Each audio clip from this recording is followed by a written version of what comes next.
All right, you guys, as you can see by the thumbnail, I got another one like the other one. So check this out. Staying true to his word. Once again, my boy called me earlier this morning. I've had this story since earlier, and I wanted to try to get it out to you guys earlier. However, I got caught up doing something else. So I'm going to try to get it out to you guys right now. It's a short one, but it's another good one. And once again, we're talking about the same kind of stuff, the same politics, drugs, getting caught up over drug debts.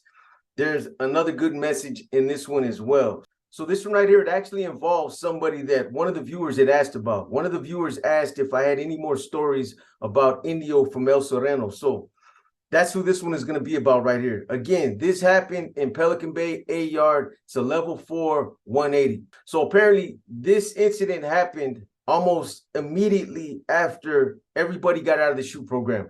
This was when they opened up the floodgates back in 2014, 2015. This was the first yard that Indio hit right here, was in Pelican Bay, A yard.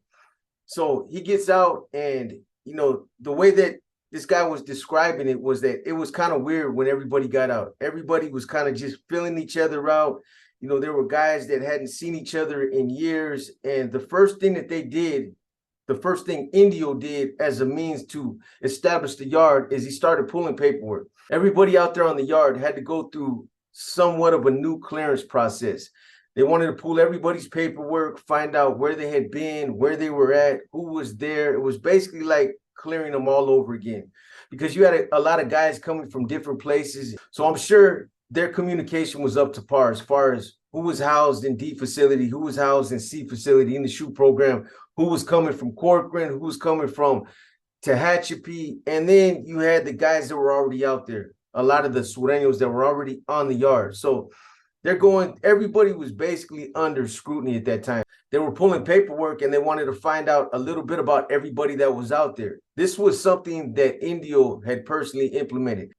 So I guess he gets out there after they're pulling the paperwork. They're finding out who they got on their yard, making sure that there's no trash out there. There's nobody that's slipping through that has paperwork or that has smut on them. So, you know, they're out there. Everybody's under scrutiny. The other thing is he starts implementing all his policies. So one of his policies that's relevant to this story is a policy that he had about not running up any drug debts with other races. It was obviously, it was okay to run up drug debts within their car. Obviously, it was okay to run up debts within their car. But one of Indio's pet peeves was he didn't like other races getting at him, crying about, you know, debts that some of the Sureños had out there. If they were short, especially those that were short, one of the things that he was, you know, really enforcing out there is, if you're short, don't be running up no debts with any of the other races. It is the fastest way to get caught up. And again, I told you guys, that was one of the first things that I learned going to prison. The first time I hit San Quentin. Even before that, I think in the county jail, some of my older homies were telling me, B, the one thing that you don't want to get caught up in is gambling or drug debts. Stay away from that. That's the fastest way cats are getting caught up. So I always knew that. They planted that seed. So when I went to prison, I already knew better. But apparently this was something that Indio really pushed out there. Like I said, it was a pet peeve of his. He didn't like other, you know, the Woods or the Africanos or other groups out there approaching them about drug debts that Sureños might have had after they left, after they went home, or after they got rolled up and went to the hole or something like that. So he's telling all these guys out there not to run up any drug debts, you know, with other races. That's something that he was really pushing out there. Anyway, so I guess there was an individual out there named Kiko that was on the yard at that time. And Kiko was a Sureño that had been around. He was well known on the yard. He's somebody that, you know, he functions, but he has issues. He's always getting loaded, and he's been known to run up debts in the past. And I don't think Kiko was one of the Sureños that had got out of the shoot program. I think he was one of the Sureños that was already out there programming on the yard when everybody got out. So anyways, this individual, Kiko, he tries to stay a step ahead of the game. He approaches Indio and he tells him, hey, you know, there's something I need to talk to you about, something I really need to get at you about. So, you know, he pulls Indio over and he tells him, he's like, look, you know, I want to be a man about this. I want to be, you know, the one to tell you before you hear it from somebody else. you know, I got this debt that I've had for a while now. It's a $200 debt, and you know, I'm trying to take care of it. So he says, you know, I'm just letting you know ahead of time before, you know, you might hear about it from somebody else. So again, Indio doesn't like this. As soon as he hears it, he gets upset. He's like, "Are you fucking kidding me?" He's like, aren't you short? Ain't you going home in a couple months?" And Kiko tells him, "Yeah, I got 2 months left." And he's like, "Then get the fuck out of here." He tells Kiko just to get out his face. So I guess what Indio does is, you know, he doesn't give Kiko the benefit of the doubt. He doesn't tell him, you know what, well, you got 2 months, you need to take care of that debt now. You got like 2 weeks to take care of it. Doesn't give him a deadline, doesn't give him an opportunity to clear the debt. He doesn't even ask him if he's trying to clear it. Indio just goes in to kill mode. His thing is, you know, I told these guys not to run up no debt, and here this idiot comes and he's got a $200 debt with the Woods. It wasn't a debt that they had within their car. It was with the Woods, and that's what Indio didn't like. So you had that issue going out there with Kiko from Lompoc. He had that $200 debt. Now you also had another individual out there named Crow from 18th Street. He's another one like Kiko that had a history of running up debt. I don't remember how much debt he'd accumulated out there, but you know, Indio's on a warpath right now, and Crow was another one that had a debt. And apparently this situation was already in the works when Kiko's situation came up. So Indio concocts a plan to deal with both of these individuals at the same time. You know what? I'm going to go ahead and kill two birds with one stone. So he devises a plan to where he's basically going to get one of these guys on one side of the yard and have a crew of individuals hit this dude while these other guys take the other one on the other side of the yard and they're going to hit him over there. So you're basically going to have two incidents that are happening at the same time. So from that point on, I don't know what Kiko did. I don't know if, you know, he was making any plans to try to resolve that debt, but you know, you would think he's got 2 months left to the house and he's got a $200 debt. You know, that's the kind of money I would think that he'd be able to raise within 2 months. $200, either call family or a friend or something, borrow the money, whatever, however you do it. Maybe he had a hustle, maybe he could do something on the yard to get that money. 2 months is a good, that's a good little stretch of time to be able to raise that money. You know, I would think that he'd be able to come up with that money, but maybe he didn't have the financial means to do it. Maybe he didn't have no family out there. Maybe he didn't have an old lady. Maybe he didn't have no hustle out there on the yard. Obviously he didn't if he's running up debts like that. So anyways, what ends up happening, so anyways, Indio coordinates his plan to have both of these guys whacked on the same day, on the same yard, at different ends of the yard and different sides of the yard. They end up getting at a Sereno named Ghost from Linwood and another Sereno. He couldn't remember his name. And then they got at another Sereno named Jokes from Pico Nuevo and another guy named Tank. I don't know where Tank was from. He might have been from Pico Nuevo as well. He couldn't remember. But anyway, so Ghost and the other Sereno, they get it, Kiko. You know, the other thing that I didn't mention, I don't think Crow ran up debt with another group outside of their car. I think he actually ran up debt within the Sereno car. But, you know, what Crow was doing that had him hit is he was giving people fake green dot numbers. He was giving them recycled green dot numbers. For those of you that don't know what a green dot is, it's a card that you can drop money on it. You can put like $100, $200, $300 on it. And then you'll give that number to somebody and they'll give that number to somebody else. And that's a way that they use to pay people for drug debts. It's a common way that people pay for drug debts in prison is by using green dots. But what Crow was doing was he was giving people fake green dot numbers. He was giving them recycled numbers, numbers that had already been used, and there wasn't no money on those cards. And he was just doing scandalous shit that ended up getting them in trouble. So that's the reason why they were hitting Crow. It wasn't because he had accumulated debt outside of their car with another group segment. It was because of what he was doing with the green dot cars. He was basically out there burning people. So he was doing some dope fiend shit. So anyways, Ghost and this other Sereno that were assigned to hit Kiko from Lompoc, they got him on the track and they're walking the yard with him, and they're talking to him, and they're setting him at ease. They're getting him to drop his guard. So what they tell him is that, they want to walk to this end of the yard because they know somebody's going to get whacked on the other end of the yard, and they want to get away from that area. So he's not tripping. His guard is down. He's thinking that there's another Sereno out there that's going to get whacked. It's got nothing to do with him. So he's not tripping.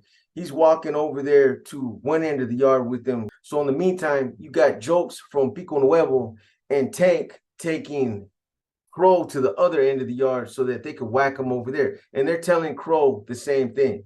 They're walking him to this end of the yard, telling them that, we need to get away from that side of the yard over there because, the homies, they're about to whack somebody over there. So, he's walking the track with these guys going to the opposite end of the yard. Both of these guys are on separate ends of the yard, and they're both going to get hit at the same time. This is the way that Indio wanted it. He wanted to kill two birds with one stone, get both of them, on the same day.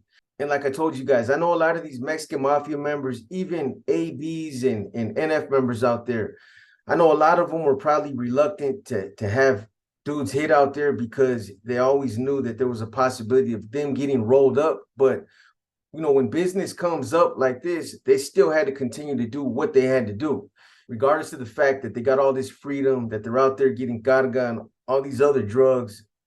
They still got to handle business when it's time to handle business. And maybe this was Indio's way of, instead of two separate incidents happening back to back, and it looks like that there's more happening out there, maybe his thing was, we'll just do it all at the same time on the same day.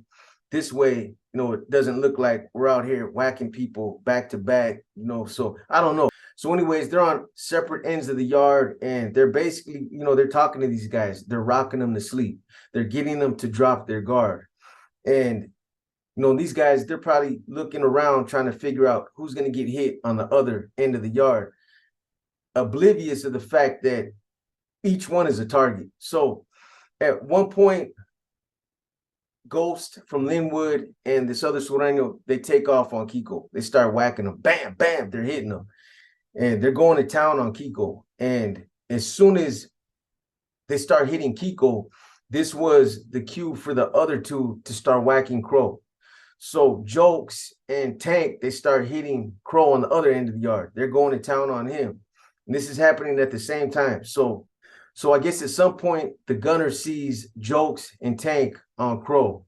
So the gunner fires a live round in that area over there. They still keep going, and at some point, they prone out. That's when they realize that there's another incident going on the other end of the yard. By this time, the gunner has already fired a shot. So the gunners, they look over and they can see that, Ghost and this other Sereno has weapons, and they're stabbing Kiko. So the gunner fires a shot in that area over there, and it drops Ghost. He hits him in the shoulder, catches him straight in the shoulder, and drops him. So as soon as Ghost gets dropped, the other Sereno that was with him, he keeps going. He keeps hitting Kiko. And at some point, I guess, he stops and they prone out. So after the yard's down, they end up coming out. They get Jokes and Tank, and they take them to the program office. They take Crow to the infirmary, and then they go over there and they get the Sereno that was with Ghost, and they cuff him up, and then they take Ghost to the infirmary. Now, apparently, when these guys were hitting Kiko, they didn't know how bad that they had hit him, because one of them, don't know which one, didn't really matter in the long run anyway, but one of them hit him under the arm, and it was a heart shot. So Kiko ended up dying. Medical staff came out there. I guess they tried to perform life-saving measures on him, but he was pronounced dead on the yard. Now, I know this was a short one. This was just a real quick one. Some of you might have been there when this incident took place. If you guys were there, go ahead and drop comments. A lot of you have been dropping comments on some of the other stories that I've told you guys. But, here's the thing about this story. You got a guy that's within 2 months to the house. He's got 2 months before he goes home.